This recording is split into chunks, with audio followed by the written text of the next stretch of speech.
আসসালামু আলাইকুম, কেমন আছেন সবাই? আশা করি ভালো আছেন। টেকটির পক্ষ থেকে আমি মোহাম্মদ মনির হোসেন আপনাদের সবাইকে জানাই স্বাগতম। সো লাস্ট ভিডিওতে আমরা দেখেছিলাম কিভাবে ওয়ার্ডমার্ক লোগো তৈরি করা যায়, অ্যান্ড আজকে আমরা ওয়ার্ডমার্ক লোগোই দেখব, বাট আজকে দেখব হচ্ছে কিভাবে গ্রেডিয়েন্ট ইফেক্ট বা গ্লিচ ইফেক্ট ইউজ করা যায় আমাদের ওয়ার্ডমার্ক বা যে কোনো আমরা ওয়ার্ডমার্ক যেই সব লোগো বানাবো ওইগুলোতে। সো আমি প্রথমে ওয়ার্ডটা লিখে নিলাম, মার্কটা পরে লিখতেছি। সো আমি এটাকে একটু বড় করে নিলাম, অ্যান্ড দেন আমি এটাকে আমাদের ফ্রন্ট ইউজ করি পাপিন্স। ওকে, পাপিন্স আমি পাপিস একটা নেই, অ্যান্ড দেন এখান থেকে ব্ল্যাক করে দিলাম। ওকে, সো এটাকে আমি ক্রিয়েট আউটলাইন করি। ক্রিয়েট আউটলাইন করার পরে এখন আমরা যেটা করব এটাকে, সেটা হচ্ছে যে এখানে আমরা গ্লিচ ইফেক্ট দেবো। ওকে, সো গ্লিচ ইফেক্ট দেওয়ার আগে আমরা এই যেহেতু glitch effect, so glitch effect দেওয়ার জন্য আমরা আগে কিছু কালার প্লেট তৈরি করি। ধরেন এই যে কালার, সো আমি এখানে একটা কালার নিলাম, এখানে একটা কালার নিলাম। ওকে, আমি 4টা কালার নিলাম এখানে। এখন ধরেন যে আমি আমার লোগোর কালারটা হবে ব্লু কালার। সো আমি প্রথমে ব্লু কালার থেকে শুরু করি। সো আমি ডার্ক ব্লু দিলাম, অ্যান্ড দেন আমি এখানে যাই। আচ্ছা, আমি প্রত্যেকটা ডার্ক ব্লু করে দিই। ওকে, নাও এই যে ব্লু কালারটা আছে এটাতে আমি একটু লাইট করবো। সো লাইট করার জন্য আমরা দুইটা করতে পারি, একটা হচ্ছে গ্রিনটা একটু বাড়াইতে পারি, অথবা এই যে থ্রি ডট আছে এখানে ক্লিক করে আমরা এখান থেকে HSB এটা সিলেক্ট করতে পারি। ঠিক আছে, হিউ স্যাচুরেশন ব্রাইটনেস। সো আমরা কী করবো, এখন থেকে একটু ব্রাইটনেসটা বাড়াবো। সো আমি এখানে প্রথমটাতে 79 দিলাম।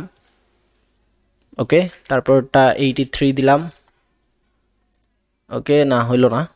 আচ্ছা, প্রথমটাতে আমি 78 ছিল, সরি, প্রথমটা 78, তারপরেরটাতে আমরা 78, তাহলে 82 দিতে পারি। 82 অনেক কম হয়ে যায়, আমরা তাহলে 85 দিই, সরি 85। ওকে, আমরা এক কাজ করি, 88 দিলাম, 88, তারপরে হচ্ছে 98 দিলাম। ওকে, অ্যান্ড দেন ফাইনালি যেটা করব এটা হচ্ছে আমরা গ্রেডিয়েন্ট বানাবো। সো আমি এখানে গ্রেডিয়েন্ট অপশন আছে, গ্রেডিয়েন্ট অপশনে যদি ক্লিক করি তাহলে এটা গ্রেডিয়েন্ট হয়ে গেল। এখন আমরা যেটা করবো, এখানে আমরা কালার দিব। সো প্রথমটা হোয়াইট থাক, অ্যান্ড লাস্টেরটা ব্ল্যাক যেটা আছে এইটার কালার আমরা এখান থেকে যে লাস্ট কালারটা আমরা নিয়ে নিলাম, অ্যান্ড দেন এটা একটা গ্রেডিয়েন্ট কালার হয়ে গেল। সো আমাদের কাছে 4টা কালার আসছে এখন। সো এই 4টা কালার থেকে আমরা আমাদের মেইনলি লোগোটা তৈরি করব। ওকে, সো আমরা আমাদের ওয়ার্ডে ক্লিক করি, যে লেখাটা ছিল ওই লেখাটাতে ক্লিক করলাম, অ্যান্ড দেন আমরা এক্সপান্ড করব। ঠিক আছে, সরি এক্সপান্ড না, আমরা পাথ থেকে অফসেট পাথ করব। সো অফসেট পাথের শর্টকাট আমরা তৈরি করে রেখেছি, আমরা প্রথম ভিডিওতে তৈরি করেছিলাম। যদি না দেখে থাকেন তাহলে ডেসক্রিপশন বক্সে লিঙ্ক দেওয়া আছে, ওইখান থেকে দেখে আসতে পারেন, অথবা যারা ইউটিউবে দেখতেছেন আই বাটনে দেওয়া আছে, এখান থেকেও দেখে আসতে পারেন। সো আমি Ctrl+Shift+9 প্রেস করলাম, অ্যান্ড দেন আমি এখান থেকে সিলেক্ট করি। ওকে, 10 পয়েন্ট অনেক বেশি হয়ে যায়, আমরা 7 পয়েন্ট রাখলাম, হিট। ওকে, সো 7 পয়েন্ট দেওয়ার পরে আমরা যেটা করবো, আমরা এটাকে ইউনিট করে দিলাম, ইউনিট করলাম। ঠিক আছে, বাট এটাকে আমরা একটা কালার দিই, আমরা প্রথমে রেড কালারটা দিলাম। সো রেড কালার দেওয়ার পরে আমরা এটাকে দেখেন এখানে মাঝখানে ফাঁকা রয়ে গেছে। সো এটা যদি আমরা ফিল করতে চাই তাহলে যেটা করতে পারি, আমরা প্রথমে এটাকে ডিভাইড করব, অ্যান্ড দেন ইউনিট করব। তাহলে দেখেন প্রত্যেকটা জিনিস একসাথে হয়ে গেল, অ্যান্ড দেন আমরা এটাকে ব্রিং টু ব্যাক করব। ঠিক আছে, send to back. So Ctrl+Shift third bracket opening দিলে একদম ব্যাকে চলে গেল। সো ব্যাক দেওয়ার পরে আমরা যেটা করব, দেখেন এই দুটো গ্রুপ আছে, এখন আমরা এটাকে আনগ্রুপ করে দিই। দেন আমরা রেডটা সিলেক্ট করব, রেড সিলেক্ট করার পরে আমরা এটাকে Ctrl+Shift+9 প্রেস করে আরেকটা অফসেট পাথ করব, অ্যান্ড হিট। ওকে, সেম সাইজই নিচ্ছি আমি। ওকে, সো এটার আমি আরেকটা কালার দিলাম, অ্যান্ড দেন আমি Ctrl+Shift+9 প্রেস করে আরেকটা অফসেট পাথ দিব, অ্যান্ড এটার আমি আরেকটা কালার দিলাম। ওকে, এবার আমরা যেটা করব, আমরা এই দুইটাকে সিলেক্ট করব, ইয়েলো অ্যান্ড গ্রিন সিলেক্ট করলাম, অ্যান্ড এখান থেকে আমরা মাইনাস করে দিব। ওকে, মাইনাস করে দিলাম, তাহলে দেখেন এটা চলে গেল, বাট নট ফুল। আচ্ছা, আমরা একটু ভুল করছি, কি ভুল করছি, আমরা ভুল করছি যে আমরা ইউনিট করি নাই। সো অফকোর্স আমাদেরকে ইউনিট করতে হবে। ওকে, সো দেখেন এখানে ইউনিট হয়ে গেছে এটা। সো আমি যদি এটা কালার চেঞ্জ করি, টোটালটা কালার চেঞ্জ হয়ে যেতেছে, আনগ্রুপ।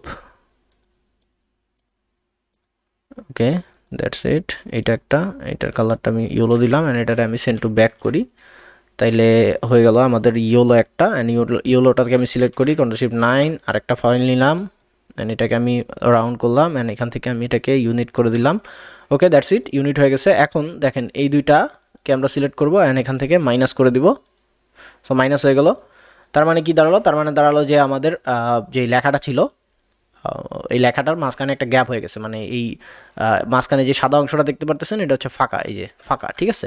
সো আমরা একটু ফাঁকা অপশন রাখলাম। এখন আমরা কালার সিলেক্ট করি। সো প্রথমটাতে আমরা কালার দিব ব্লু, সরি আমরা প্রথম আমাদের যে ওয়ার্ড লেখা আছে এই ওয়ার্ড লেখাটাকে আমরা গ্রুপ করি, কন্ট্রোল জি দিয়ে গ্রুপ করলাম এবং এটাকে কালার দিলাম এটা।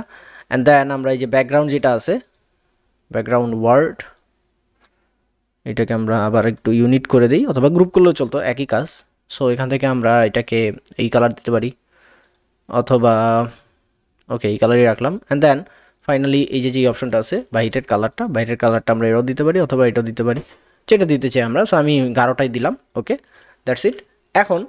এখন আমরা যেটা করব সেটা হচ্ছে যে আমরা এখানে 3D ইফেক্ট ইউজ করব। 3D ইফেক্ট বলতে আমি চাইতেছি যে ফ্রন্টটাকে অরিও লোগো আমরা দেখছি, অরিও লোগোটা যেরকম একটু মনে হতেছে পড়ে আছে, পাকার উপরে পড়ে আছে বা ফ্লোরে পড়ে আছে, এরকম লাগে। সো এরকম আমরা করবো। সো এরকম করার জন্য কী করতে হবে, আমাদের প্রথমে এটাকে গ্রুপ করতে হবে। কন্ট্রোল জি দিয়ে আমরা গ্রুপ করলাম, দেখেন পুরোটা গ্রুপ আছে। এখন আমরা এখান থেকে ইফেক্টে যাব, ইফেক্ট থেকে 3D থেকে রোটেট।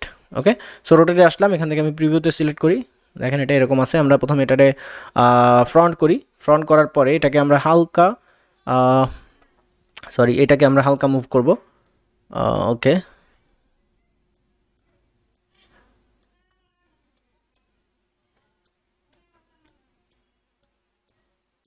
হালকা, ওকে ঠিক আছে, আমার কাছে এটাই মনে হইতেছে ভালো আছে। ওকে, সো আমি এখানে ক্লিক করলাম, ওকে দিলাম। এখন আমার এটা হয়ে গেছে রোটেট। এখন দেখেন এখানে ডাবল লাইন শো করতেছে। সো এটাকে আমরা কি করতে পারি, অবজেক্ট থেকে এক্সপান্ড অ্যাপিয়ারেন্স এখানে ক্লিক করতে পারি, তাহলে এক্সপান্ড হয়ে গেল। বাট এখানে একটা খেয়াল করেন যে আমার এখানে একটা বক্স এবং ভিতরে আরেকটা বক্স আছে। সো এটা বেসিক্যালি গ্রুপ হওয়ার কারণে বা আইসোমেট্রিক হওয়ার কারণে এরকম হয়ে গেছে। সো আমরা এটা কি করবো, আনগ্রুপ করব, অ্যান্ড দেন আবার ক্লিক করব, এখান থেকে রিলিজ ক্লিপিং মাস্ক করব। তাহলে দেখেন এবার ঠিক আছে, প্রত্যেকটা জিনিস ওকে আছে। এবার আমরা এটাকে সিলেক্ট করা অবস্থায় অবজেক্টে যাব, অবজেক্ট থেকে ইনভলভ অ্যান্ড ডিস্টর্ট, এখান থেকে মেক উইথ ওয়ার্প এখানে ক্লিক করব। তাহলে দেখেন ওয়ার্প চলে আসলে। সো আমি বেসিক্যালি এটা আমি একটু আগে প্র্যাকটিস করতেছিলাম। সো আপনাদের এটা এরকম থাকতে পারে। সো আমি কি করব, প্রথমে এটাকে এরকম রাখবো, 1 2 একটু আপ করব, একটু আপ, বেশি না, 9 না, আমি এখান থেকে 3 দিলাম। অ্যান্ড এটাকে হরিজন্টালি আমি চাইতেছি যে এই দিকটা, এই যে মানে ডান দিকটা একটু চিকন থাকবে, ঠিক আছে। অরিও লোগোটা আমি একটু আগে বলেছিলাম যে অরিও লোগো যেরকম, অরিও লিখে আপনারা গুগলে সার্চ দিয়ে পেয়ে যাবেন অরিও লোগোটা। সো এটার মতো করে তৈরি করতে চাইতেছি আমি।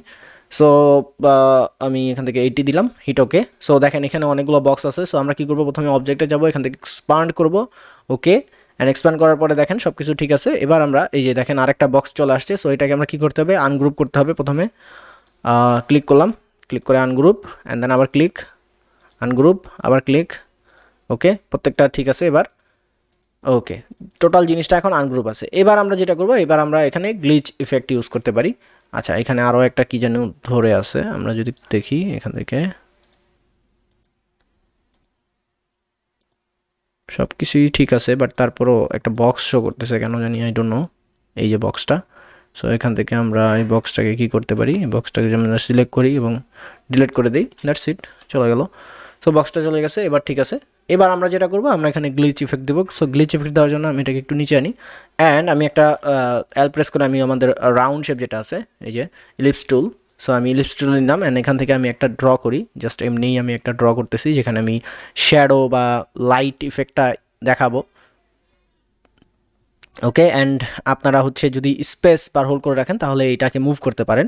সো আমি স্পেসার দিয়ে এটাকে মুভ করতেছি, আমার যতটুকু দরকার আমি অতটুকু সিলেক্ট করলাম। ওকে, সিলেক্ট করলাম, অ্যান্ড এটাকে আমি একটা কালার দিই, এটা একটা কালার দিলাম। অ্যান্ড দেন আমি আমার এই যে ভিতরের লেখাগুলো জাস্ট সিলেক্ট করব। ভিতরে লেখাগুলো সিলেক্ট করার পরে আমরা কী করবো, আমরা এখান থেকে শেপ বিল্ডার টুল নিব, শিফট এম প্রেস করলে শেপ বিল্ডার টুল চলে আসে, অ্যান্ড আমি মাইনাস করে দিব, অল্টার হোল্ড করে রেখে ক্লিক করলাম, মাইনাস হয়ে গেছে। ওকে, অ্যান্ড দেন এখানে দেখেন ভিতরেও কিছু রয়ে গেছে। সো আমরা ভিতরেগুলো ডিলিট করে দিব, এই যে এখানেও ভিতরে ডিলিট। ওকে, সো এখানে ডিলেট, এইগুলো ঠিক ছিল। ওকে, তো এখন আমরা যেটা করবো, আমরা এই কালারটাকে সিলেক্ট করব। সো আমরা এই কালারটাকে সিলেক্ট করি, শিফট হোল্ড করে। ওকে, সো টোটাল জিনিসটা আমি সিলেক্ট করলাম। এবার আমরা কী করবো, কন্ট্রোল জি দিয়ে গ্রুপ করবো, আই ড্রপার টুল নিলাম, অ্যান্ড আমাদের গ্রেডিয়েন্ট যেটা ছিল এটাকে সিলেক্ট করলাম। সিলেক্ট করার পরে দেখেন এটার মানে কালারটা একটু অন্যদিকে শ্যাডো হয়ে আছে। সো আমরা যেতেছি যে নিচে থেকে উপরের দিকে যাবে। এটা করার জন্য আমরা কী করতে পারি, আমরা গ্রেডিয়েন্ট টুল নিতে পারি, এই যেটা যার শর্টকাট কি হচ্ছে জি প্রেস করলে আমাদের গ্রেডিয়েন্ট টুল আসলো। এবার আমরা এখান থেকে কালার দিতে পারি, ধরেন এরকম থাকবে বা এরকম থাকবে।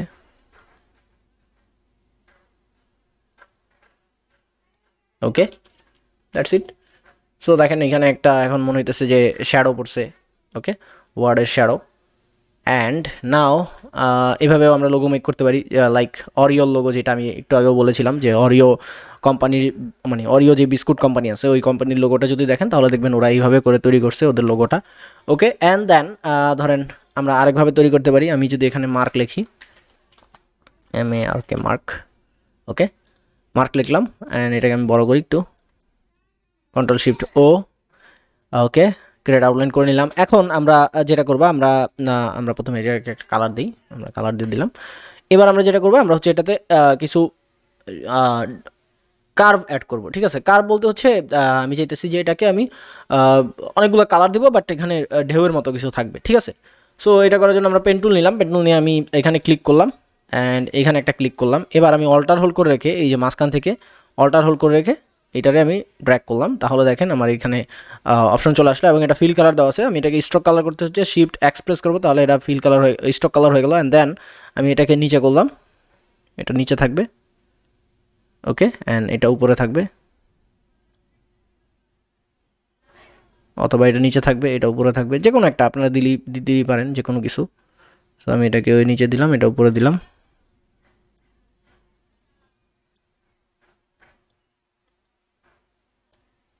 ওকে। সো এই যে অবস্থা। এখন আমরা যেটা করবো, আমরা এটাকে একটু রোটেট করতে পারি, রোটেট করলাম, অ্যান্ড এটাকে আমি এখান থেকে শুরু করলাম, এখানে একটা দিলাম। দেন আমি এটাকে ক্লিক করে অল্টার হোল্ড করে রেখে একটা কপি করলাম, কপি করে আমি চাইতেছি যে এটা একসাথে থাকবে, এগুলো এরকম থাকবে, ওকে। দেন আরেকটা কপি করি,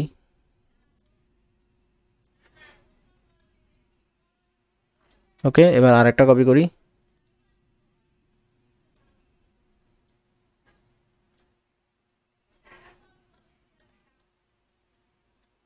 আচ্ছা এটাকে আমি একদম একুরেট করে নিলাম, একুরেট করে নিয়ে আমি এটাকে একটু ডাউনের দিকে রাখলাম, ওকে দ্যাটস ইট।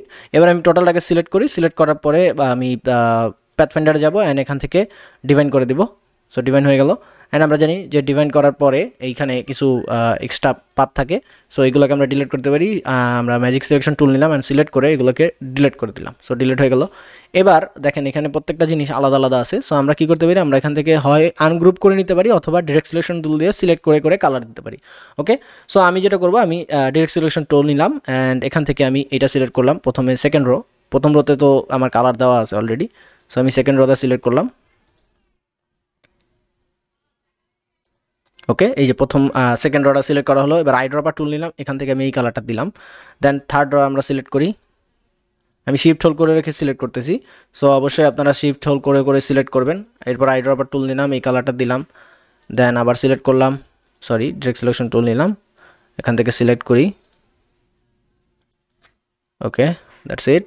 এবার আইড্রপার টুল দিয়ে এই কালারটা দিলাম, ওকে। দেখেন এখানে আমার উপরেটা সিলেক্ট হয়ে গেছিলো, আমি এখান থেকে Ctrl+Z দিলাম, শিফট হোল্ড করে রেখে আমি ডিরেক্ট সিলেকশন টুল নিলাম, আবার শিফট হোল্ড করে রেখে এটাই ক্লিক করে আবার এটাতে ক্লিক করলাম, তাহলে এটা সিলেক্ট হলো। এবার আমরা আইড্রপার টুল নিলাম, এখান থেকে এই কালারটা দিলাম, আই থিঙ্ক দুইটা কালার সেম, সো আমরা এইটাকে আবার সিলেক্ট করি, অ্যান্ড দেন আইড্রপার টুল নিয়ে আমরা এই কালারটা দিই। দেওয়ার পরে আমরা যেটা করবো, যে HSB-তে চলে যাবো, অ্যান্ড এখান থেকে ব্রাইটনেসটাকে আমরা একটু লাইট করে দিব, ওকে লাইট হয়ে গেল। তারপরে আরেকটু লাইট করতে পারি, ওকে দ্যাটস ইট। এবং লাস্ট ওয়ান যেটা আছে এটাতে আমরা সিলেক্ট করব শিফট হোল্ড করে, ওকে, অ্যান্ড দেন এই কালারটা দিলাম, এই কালারটা দেওয়ার পরে আমরা এখান থেকে আরেকটু লাইট করে দেব। সো এই যে দেখেন একটা কার্ভ লোগো হয়ে গেল, ওয়াটারমার্ক লোগো। সো আমি এটাকে ওয়ার্ডমার্ক লোগো, সরি নট ওয়াটারমার্ক, আমি এটাকে এখানে রাখলাম, ওকে। সো এইভাবেও করে আমরা ওয়ার্ডমার্ক লোগো তৈরি করতে পারি। এরপরে আমরা চলেন আরেকটা দেখি, আমি ওয়ার্ড লিখি, আবার ওয়ার্ড, ওকে। সো ওয়ার্ড লিখলাম, অ্যান্ড দেন এটাকে আমি একটু বড় করে নিলাম, অ্যান্ড এখান থেকে আমি Ctrl+Shift+O প্রেস করে ক্রিয়েট আউটলাইন করে নিলাম, ওকে। এবার ধরেন এটাকে আমি গ্রেডিয়ান ইফেক্ট দেবো, ঠিক আছে। গ্রেডিয়ান ইফেক্ট দিয়ে আমি এটাকে একটা লোগো তৈরি করবো। সো গ্রেডিয়ান ইফেক্ট কীভাবে দিতে পারি, আমরা জাস্ট নর্মালি গ্রেডিয়ান আমরা ক্রিয়েট করতে পারি এখান থেকে, অথবা গ্রেডিয়ান যেই সোয়াচ বুক আছে ওখান থেকে তৈরি করতে পারি। সো আমি প্রথমে এই গ্রেডিয়ান সোয়াচ বুকে চলে যাই। গ্রেডিয়ান সোয়াচ বুক কোথায় থাকে, সোয়াচে আসার পরে এই যে এখান দেখবেন বুক লাইব্রেরি আছে, সোয়াচ লাইব্রেরি, এখান থেকে ক্লিক করবেন, এইখানে দেখেন গ্রেডিয়ান অপশন আছে, অ্যান্ড এখান থেকে আমরা মেটাল গ্রেডিয়ানটা দিতে চাইতেছি, সো মেটালটাকে আমি নিয়ে আসলাম। এখন নরমালি যদি আমি এখানে একটা কালার দিই, ধরেন এই কালারটা দিলাম, সো এই কালারটা দেওয়ার পরে দেখেন এটাকে দেখতে অতটা ভালো লাগতেছে না, মানে যেরকম আমরা দেখতে চাইতেছি। সো এটা করার জন্য আমরা একটু মানে ফুটিয়ে তোলার জন্য গ্রেডিয়েন্ট লোগোটাকে যদি আমরা মেটাল একটা লোগো তৈরি করতে চাই, মেটাল ফ্রন্ট, যাতে দেখতে মনে হয় যে এটা অরিজিনালি মেটাল দিয়ে তৈরি করা হয়েছে, এরকম একটা রিয়েলিস্টিক ভাব যদি আনতে চাই, তাহলে আমরা যেটা করতে পারি, আমরা প্রথমে এটাকে Ctrl+Shift+9 প্রেস করে আমরা অফসেট পাথ নিয়ে আসবো এবং প্রিভিউতে ক্লিক করি, এখান থেকে আমরা এটাকে মাইনাসে নিয়ে যাব। ওকে, সো আমি এটাকে -4 নিয়ে আসলাম, হিট ওকে। -4 নিয়ে আসার পরে আমি এটাকে একটা কালার দিয়ে দিলাম, রেড কালার দিয়ে দিলাম। এখন দেখেন এটা টোটালটা একটা গ্রুপ আছে, ঠিক আছে। সো আমরা এটাকে কী করবো, আনগ্রুপ করবো, মাউসের রাইট বাটন প্রেস করলাম এবং এখান থেকে আনগ্রুপ। সো দেখেন আমার রেড কালারগুলো আনগ্রুপ অবস্থায় আছে, মানে আলাদা একটা অবস্থা। আমরা এটাকে গ্রুপ করে নিলাম আলাদা আলাদা সিলেক্ট করে, অ্যান্ড দেন আমরা এটাকে লক করলাম, Ctrl+2 দিয়ে লক করলাম। কেন লক করলাম, কারণ ব্ল্যাকটাও আলাদা আলাদা আছে। সো এখন আমরা টোটাল ব্ল্যাকটাকে সিলেক্ট করে Ctrl+Z দিয়ে গ্রুপ করে নিলাম। ওকে, সো আমাদের এখানে দুইটা গ্রুপ আছে, একটা হচ্ছে ব্ল্যাক অ্যান্ড একটা হচ্ছে রেড। সো আমি Ctrl+Z দিলাম। এখন আমরা যেটা করব, আমরা প্রথমে আনগ্রুপ করব, আমরা প্রথমে আনলক করব, Ctrl+Alt+2 এটা প্রেস করলে আনগ্রুপ হয়ে গেল আমাদের রেডটা। সো রেডটাতে আমরা প্রথমে গ্রেডিয়েন্ট কালারটা ইউজ করি। ওকে, গ্রেডিয়েন্ট কালার ইউজ করলাম, অ্যান্ড দেখেন এটা হচ্ছে লেফট টু রাইট এরকমভাবে আছে। সো আমরা এটাকে আপ টু ডাউন করব। সো জি প্রেস করে গ্রেডিয়েন্ট টুল নিলাম এবং এখান থেকে আমি up to down shift hold করলে একদম বরাবর থাকবে, এই যে আপ টু ডাউন দিয়ে দিলাম। অ্যান্ড নাও আমি ব্ল্যাকটা যদি সিলেক্ট করি, ব্ল্যাকটা সিলেক্ট করার পরে আমি এখান থেকে একটা স্টিল কালার দিয়ে দিলাম, স্টিল কালার দিয়ে দিলাম, দ্যাটস ইট। এবার আমি যদি এটার পিছনে ব্যাকগ্রাউন্ডটা ব্ল্যাক করে দিই, আমি একটা ব্যাকগ্রাউন্ড নেই, অ্যান্ড এটা কালার আমি ব্ল্যাক দিলাম এবং এটাকে পিছনে নিয়ে গেলাম। এবার দেখেন দেখতে টোটালি একদম রিয়েলিস্টিক একটা, মানে মনে হইতেছে রিয়েল স্টিল দিয়ে তৈরি করা কোনো লোগো আমরা এখানে দিছি। অথবা আপনারা এখান থেকে চাইলে গ্রেডিয়েন্ট চেঞ্জও করতে পারেন, গ্রেডিয়েন্ট কালার চেঞ্জ করে করে দেখতে পারেন, যেটাতে আপনার ভালো লাগে আপনি ওইটাই দিতে পারবেন, সমস্যা নাই। ওকে, সো আমি এটাই রাখলাম অ্যান্ড গ্রেডিয়েন্ট টুল দিয়ে এটাকে আমি আগের মতো করে দিলাম, that's it. So I think আপনারা বুঝতে পারছেন যে কীভাবে আমরা গ্লিচ লোগো বা গ্রেডিয়েন্ট লোগো তৈরি করতে পারি, ওয়ার্ডমার্ক লোগো তৈরি করতে পারি গ্লিচ ইফেক্ট ইউজ করে অথবা গ্রেডিয়েন্ট ইউজ করে। সো আজকের ভিডিওটা এই পর্যন্তই, আশা করি ভিডিওটা বুঝতে পেরেছেন। যারা ফেসবুকে দেখতেছেন, যারা নতুন আছেন তারা অবশ্যই পেজটাতে লাইক করবেন এবং ফলো করবেন, আর যারা ইউটিউবে আছেন যারা নতুন আছেন তারা অবশ্যই সাবস্ক্রাইব করবেন এবং পাশে থাকা বেল আইকনটি প্রেস করে দিবেন। আর যারা পুরাতন আছেন তারা সবাই লাইক কমেন্ট শেয়ার করবেন। নেক্সট ভিডিওতে দেখা হবে, ততদিন পর্যন্ত সবাই ভালো থাকুন, সুস্থ থাকুন, আল্লাহ হাফেজ, আসসালামু আলাইকুম।